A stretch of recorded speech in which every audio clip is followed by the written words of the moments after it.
ഉള്ളിൽ നിറച്ചുകൊടുക്കുന്നതായി നമ്മള് ഓട്ടോമാറ്റിക്കായിട്ട് നമ്മൾ പുറത്ത് വരുന്ന സാധനങ്ങളും പോസിറ്റീവ് ആയിരിക്കും. പണ്ടേ ഒരു ശിഷ്യനുണ്ടായിരുന്നു.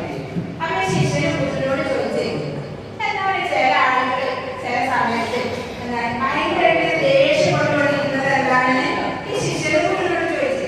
അപ്പൊ ഗുരു പറഞ്ഞു, നീ പോയിട്ട് ഒരു ഗ്ലാസ്സിൽ കുറച്ച് വെള്ളം കൊണ്ടുപോകാൻ പറഞ്ഞു. അപ്പൊ ഈ ശിഷ്യന് ഒരു ഗ്ലാസ്സിൽ കുറച്ച് വെള്ളമായിട്ട് ഇങ്ങനെ വന്നപ്പോ ഈ ഗുരു എന്താണ് മനഃപൂർവ്വം ആ ഗ്ലാസ് തട്ടി. ആ ഗ്ലാസ് തട്ടിയപ്പോ ആ ഗ്ലാസ്സിലുള്ള വെള്ളം മൊത്തം നിലത്തുപോയി. അപ്പൊ ഈ ഗുരു ചോദിച്ചു, പിന്നെ എന്തുകൊണ്ടാണ് ഈ ഗ്ലാസ്സിലുള്ള വെള്ളം പുറത്തേക്ക് പോയത് എന്ന് ചോദിച്ചു. അപ്പൊ ഈ ശിഷ്യ പറഞ്ഞു, അത് നിങ്ങൾ തട്ടിയത് കൊണ്ടല്ലേ, ഗുരു തട്ടിയത് കൊണ്ടല്ലേ ആ വെള്ളം പുറത്തേക്ക് ഒഴുകി പോയത് എന്ന് പറഞ്ഞു.